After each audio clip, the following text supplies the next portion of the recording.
Live po yun, mga dabar. Dabar Cats, give it up for the EV Babes! Plus one of our guest judges, Francis Reyes, and traffic diva, Acel Santos. Eto na! Excited ako today. Excited ka? Bakit? Wala, kahapon may nagkaroon ng napakalaking twist. Iba yung pinagdaanan ng mga judges kahapon. Matindi yung deliberation kahapon, ha? Ay, nako. Eto na ang tugtugang tiyak na iyong pupusuan. This is Music Hero Steal the Spot! Okay, sa laban kahapon, akalain nyo nangyari talaga isang hero ang naka-steal ng spot sa isa sa mga grand finalists. It was an intense, violent battle between Shama and John. Pero umangat ang galing ni Shama Aligado. Congratulations, Shama! At pasok ka na sa grand finals. At sa araw na ito, susubukan namang i-steal ng wildcard hero natin ang spot ng mga wind instrument heroes. Yan ang sinasabi ko, exciting to today. Ito, para piliin ang mananalo. Together with Francis and Top Suzara and Dabar Cats, Alan K. Sakit na naman ulo natin, guys. Sila Guys. nang pasasakitin ang ulo talaga. Good luck talaga. Mahirapan tayo. Sana mahirapan, ano? Mahirapan Para maganda laban. Correct! Let's find out who the wildcard hero is for today. Eto na si 17-year-old flute hero from Baliwag, Bulacan, Art Salcedo. Woo!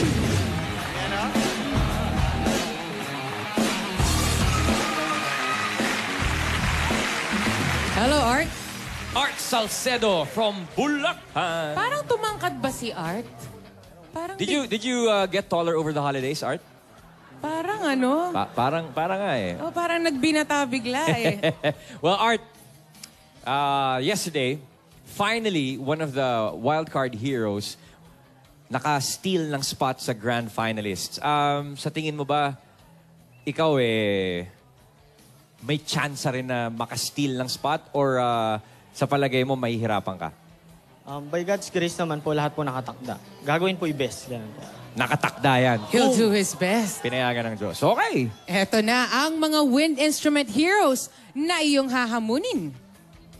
First up, ang ating first defending hero ay on clarinet from Imus, Cavite, 19-year-old Andrew Constantino.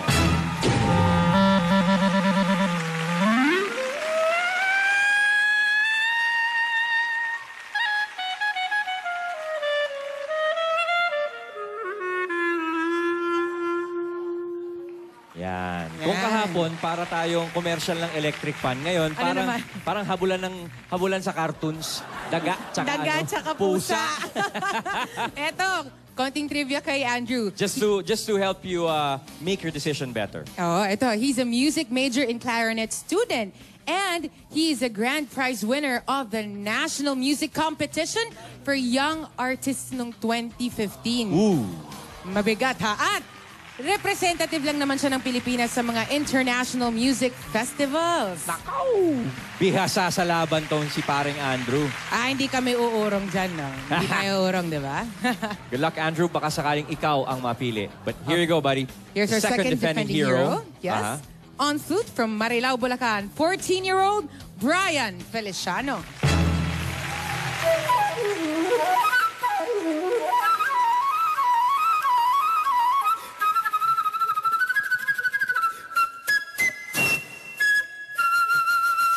Yung nahabol ng aso. Nakagat. Ito about Brian, buddy. Listen to up. He's a full scholar ng Flutes by the Sea Masterclass sa Indonesia. At guest solo performer siya for the Philippine Harmonic Orchestra. At siya yung nakalaban mo sa pagpasok sa Grand Finals. Okay. Kung hindi tayo nananakot, ha? Bibigyan lang natin siya ng basihan para kung sino yung pipiliin niya. Kung wala ka naman laban, di ka naman namin isasama. Oo. Diba? Okay? Sino sa palagay mo? Sino sa kanila ang gusto mong i-steal ang spot?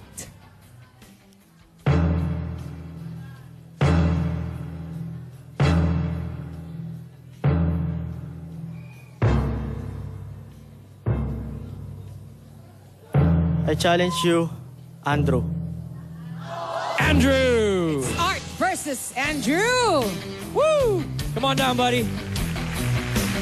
Art, habang naghahanda si Andrew, matanong lang kita. Just Why? Why Andrew? Ba't siya yung napili mo?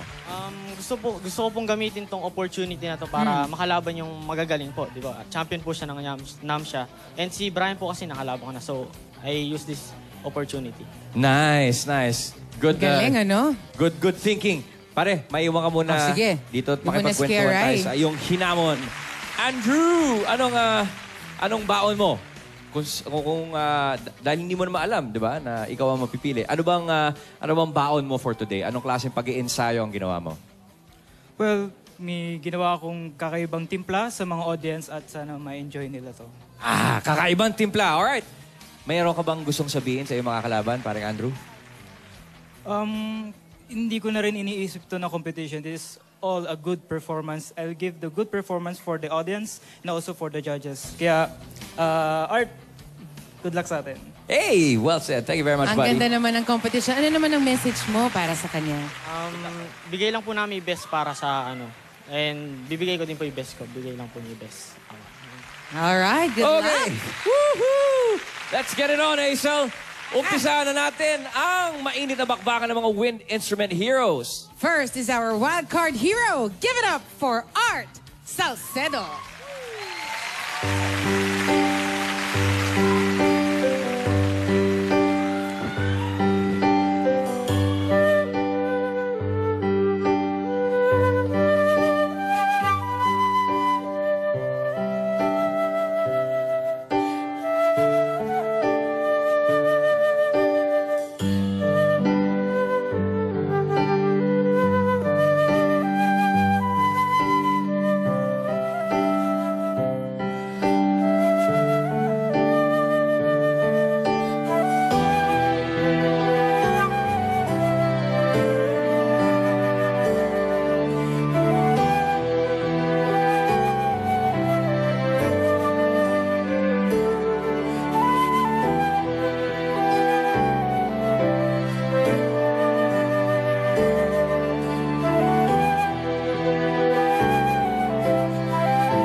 And here now to defend his spot, here's our defending hero, Andrew Constantino.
Ano ba?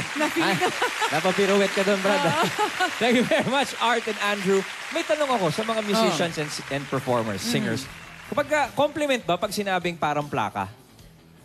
Kasi malapit na malapit ka sa original. Oo. Hindi ba? Pero maganda pa rin yung gagawin mo ng sariling style. Okay. Iba rin naman yun. Okay, just a question. Kasi eto na, susunod na natin yung ating One Song Challenge. Boys, here it is. Galingan nyo dahil makakatulong ito sa judges. Dito nagkakaalaman para makita ang hero na mas deserving na mag-advance sa Grand Finals. Heroes, here's your song for today.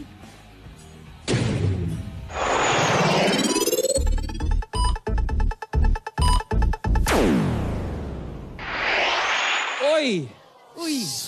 Say That You Love Me by Martin Rivera.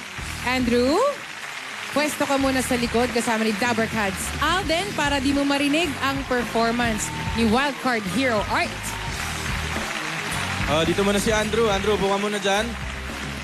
Tapos suot mo muna tong headset natin para hindi mo marinig yung kalaban mo. Tapos, habang naghihintay ka, bigyan kita ng bubble wrap para stress, ha? Pampatay inip. Uy! Parang hindi ka masyadong mababa. Pwede. Alam mo, Game na to, Kuya Ray. ayos yan, Brad, ha? Thank you very much. Kaya magputok nun. Oh. Okay, eto na. A One Song Challenge. The song is Say That You Love Me, a song by Martin Rivera from his album Dream. At nagkaroon din ito ng cover sina Kyla and si Asia's songbird Regine Velasquez Alcacid. To perform the song Say That You Love Me, here's Art Salcedo.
Thank you, Art.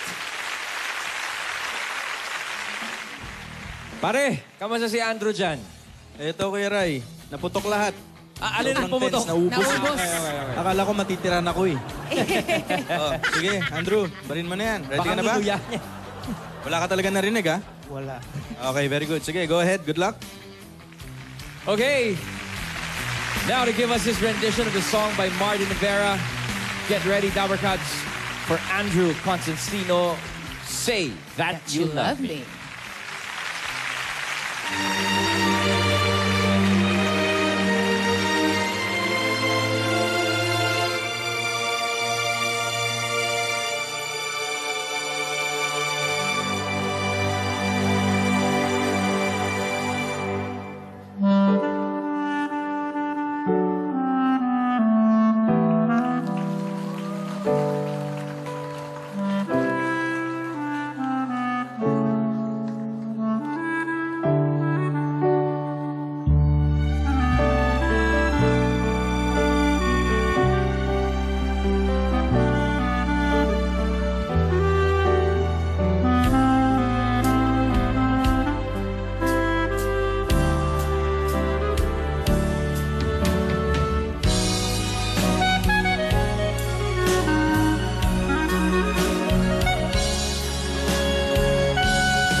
Hazel, dumating na tayo sa point ng competition na hindi na yung false yung kasi 'di ba bilang judge sa TV lalo na mga Pilipino, hindi ka pwede magsabi ng masama. Yeah. Pero dito sa Music Hero, nandoon na tayo sa punto na hinihimay na talaga yung pagiging technical ng ating mga musikeros. Gusto niyo ba magsalita kami ng masama? Hindi naman po sa Hindi, gano'n. kasi papunta ako dun sa bilang working musicians and in your expert opinion, ano sa palagay mo sa kanilang performance? Francis? Mahangin eh. Mahangin, siya nga naman. Yan yung expert opinion.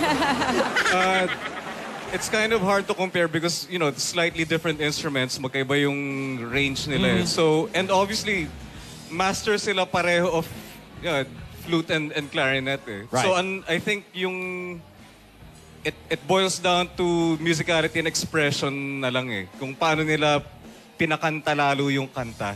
Yeah. Itong si, Andrew, yan. Ang ganda nung speech niya kanina eh. Parang Miss Universe eh. Oh. Not a I like the competition. clarinet because, thank you. Yeah. No, they're both very expressive. So, it's hard. It's really hard. Okay. Hirap. Yeah, because kahapon talagang nagkahimayan eh. Thank you very Intense much, kahapon Francis. eh. Thank you, Francis. Stop! What can you say? Astig. Yeah! Yeah. Astig. Isa mahangin, isa Oh, astig. astig. Hindi, Art and Andrew, congratulations. Obviously, magaling kayo pareho. There are some differences. Well, first, your instruments are slightly different. So, with the same song, parang ibang singer. Kasi iba yung boses eh. Magkaiba ng boses eh. Completely different Iba timbre. Oh, so it's like you're driving a different car on the same road. Iba yung parang ganon, di ba? So it really boiled down to how you will manage your instrument and how you will try to express what you wanted to say. Kasi dito, clearly minintain nyo yung melody ng kanta ni Martin, and yet you also explored how you could improvise. Kasi ito yun eh. Ito yung dito na yan eh. the challenge with that song, with that arrangement was there were modulation points. Kaagad-agad, ano? Gitna pa lang. Kumambyo Papasok pa lang agad. gitna, makambyo na dito, cambio dito, sabay cambio. So that was a good point of comparison, really, how each of you navigated. Magaling pareho, but of course, this is a point in the competition where only one of you will have a place as a grand finalist. It's either you stay or you steal. So ganun lang yun. But congratulations to the both of you. Astig. Astig ba? Thank you, Top. Astig. Astig ba? Astig. Miss AK. Flute versus clarinet. Clarinet versus flute. Art versus Andrew. Andrew versus Art. At ang nanalo, Hindi pa. Wait Wala lang. pa. Wala pa announcement. ang mananalo para sa akin ay kung sino ang pinanganak na may pangalang music sa kanyang birth certificate. Meron ba? Mayroon. Meron. Yung pinanganak ka ng may ganun na. Yung inborn na. Imborm. Innate ba, ganon? Imborm. Inborn. Thank you very much, Alan Kay. Maraming salamat sa ating mga judges. Sino sa ating dalawang heroes ang makakasama ni Brian sa Grand Finals? Malalaman natin yun mamaya. Mga inborn. Mga inborn. Dabar Cats, once again, here are your wind instrument heroes.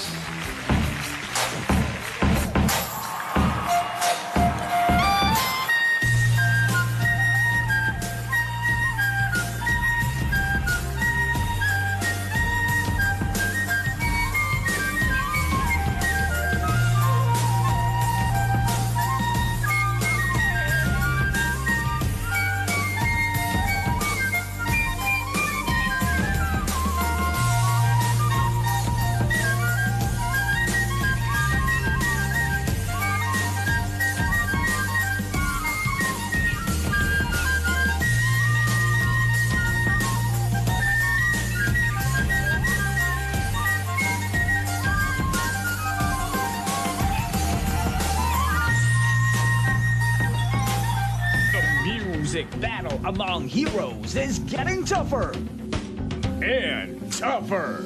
This Saturday, the Bass Heroes will face another challenge to keep their spot for the finals. Who will be their challenger? This is Music Heroes Steal the Spot.